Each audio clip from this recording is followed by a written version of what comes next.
Rev up your engines.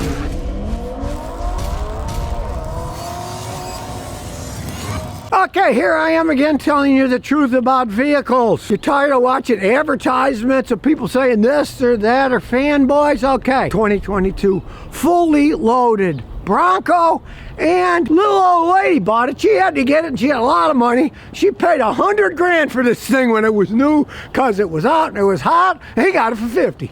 So he saved himself a lot of money buying this thing, and that's what I always tell people. Number one, he did get lucky. It's got that Ecotec twin turbo V6, but he's lucky because it is a late model 2022. Early 2022 had the ones with the bad valves. I believe they came from a place in Ohio. They had to do a lot of the engines over, which is another reason I always tell people, never ever be like that rich lady and buy a really early model. She got lucky too, because this wasn't early 22, it was later 22. You buy something that just came out, they can have problems, right?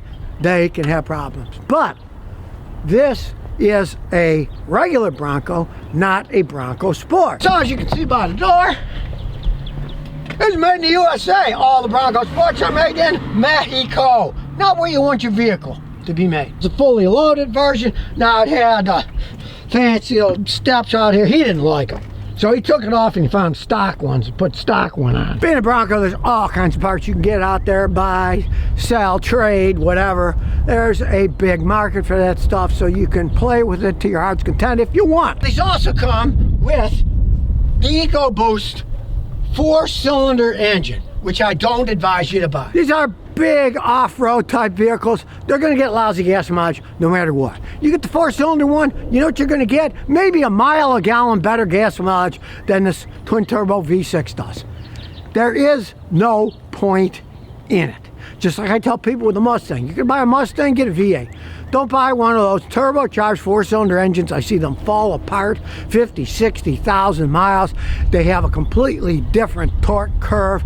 These smooth V6s take off, great for pulling stuff, boats, whatever, taking them in and out of the water, trailers. The 4-cylinder turbos eventually get the power, but it's a different type of power. The torque comes later. They just aren't right for a vehicle like this. And like I say, why would you do that to get like 1 mile a gallon better gas mileage when you're just driving it? But when you're towing it with the Turbo 4, you're going to get probably 4 or 5 miles a gallon worse than this, because it can't take it without straining itself too much. Now, he didn't like the Bronco lighting up, so he took that off so it doesn't light up. He says, I know what it is, I don't care, you know. It comes with gigantic 17-inch tires. A little bit loud on road, but it really gives it the look. And you don't buy one of these things for a cushy ride, right? You can see it's got a solid rear end for serious off-roading, right? A solid rear end, but it still has coil springs for a better ride. You can see the coil springs there. Got pretty good sway bar setup on it. Got massive disc brakes and a setup for four-wheel drive. Now, they've already sold over 500,000 of these. People that want this kind of vehicle, they're going to go out and buy it regardless of the gas mileage. And if you look up the figures, most of them are the 6s. The 4s just aren't that popular for various reasons. You're getting a big vehicle. It really doesn't make any sense to go that small. Now we'll check the inside out, see what's happening inside. You don't want leather seats and something you might be doing a lot of serious off-roading in. Of course, the whole top comes off if you want to ride down the road with the wind blowing in your face. Seats are folded down so he has more space. A real nice side door with the tire in the back. I like the style. It's just got work stuff in here, and you can see there's plenty of space back here to hold stuff. Before we check out all the electronics, we'll just take a look around. It's got a very nice setup, big screen, cool graphics, and of course, all kinds of different settings you can have here for your mirrors, all-wheel drive system, on the fly. You can even go in manual if you want to, but let's face the facts. These 10-speed automatic transmissions are smarter and faster than any human being. If you want it to go fast, just leave it alone. Step on the gas, put it in sport mode if you want to. You don't need to be messing with shifting it yourself. And it's got very simple controls. That's what people want. Heat one side or the other. heated seats that, as he said, will burn your rear end off if you want. We certainly don't need the air conditioning on now. But see how easy to turn off. You don't have to think about it. It's got actual buttons, you know. You can mess around up here all you want, but regular stuff, it's got buttons on it. And when you're driving around, check it out. There's the camera, see in front. There's no camera. And when you back up, it's got a nice large screen. Stay out, and it's fit right in. It doesn't look like somebody just stuck this thing and glued it on. Let's see what's happening here with, what's it got on? 23,000 miles.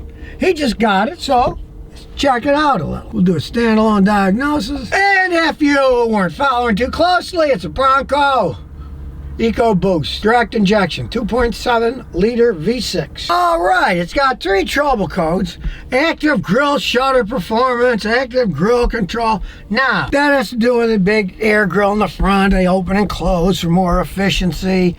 Who knows, he bought this used. We have no idea what the history of that is, so we'll erase that eventually. And then it says that it's got a code for the universal serial bus port number 2. For some strange reason, it thinks that this isn't working. Well, this is plugged in. He's not even using it anymore, so we don't care about that. Image processing module B, left front camera and right front camera. As I said, somebody added the lights, Bronco, he unplugged it. Now, I don't know what they did when they were messing with that, so what we're gonna do is we're just gonna erase all that crap. We'll see if any of it comes back. Now we'll start her up and look at the main power data. Here comes the live data. We'll start seeing if anything is odd, see what kind of shape it's in. Put it in gear to get better data. No more guessing. If you're low on refrigerant, look, it tells you the readings right here. All this for active grill information. I mean, it's just crazy. It's just, look at all this. Hey, it runs fine. We don't care. He doesn't care. All right.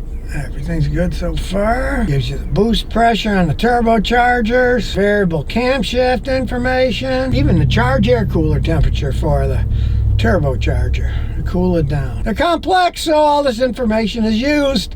If something does go wrong, you don't have to scratch your head. You start looking at the data and look for red stuff first. We're only at the E's. We're not even close to the end. Oil pressure, raw oil pressure, fuel rail pressure. Now, you see it's high. That's because it's got gasoline direct fuel injection on it. No faults. If they do have problems, system analyzes it all. Raw fuel temperature, boy, they really give you some information here. We're just looking to see if there's any red data, and there isn't any. Go through all the transmission information. He says the chip's fine. There's nothing bad here, no red. Look at this. Long-term fuel trim, bank 1 and bank 2. Okay, bank 2 is absolutely perfect at 0. And the other one is only off 78/100ths of 1%, so that's pretty good. And for the secondary oxygen sensor, both banks are 0. They're perfect. Oh, this thing is running like a top. No misfires. Now we'll just whip through it and see if there's any red data anywhere. Might take a while leaving it at that with all this information. Transmission data, it's all black.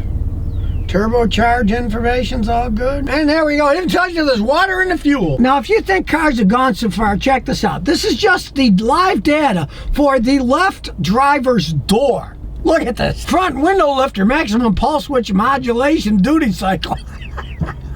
Loop time overflow, scheduled lighter time overflow count. This is just for the driver's door, people. And it doesn't even have the windows on it. The window control buttons are in here. Yes, the world has gone insane. There's no arguing that. Now, you want to talk about electronic stuff this can do. Look, you can get electronic pitch and roll. Check it out.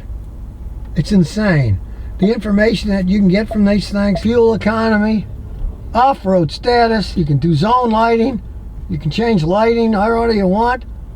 You can mess with the audio, navigation system, but you gotta pay extra for the navigation system. That's kind of a stinker. Like me, he uses the Android Auto. Now, he's got this crazy thing that when you take your key and you go outside the car with it running, it honks, and it bothers his neighbors. I'll show you. Watch this. See? Then it honks. Turn it off by going to the control unit and then programming it. But Ford was evil. They don't let you do it with my hotel. You gotta have the Ford Factory 1.4 scan to do that. So, well, He can just leave his key in here.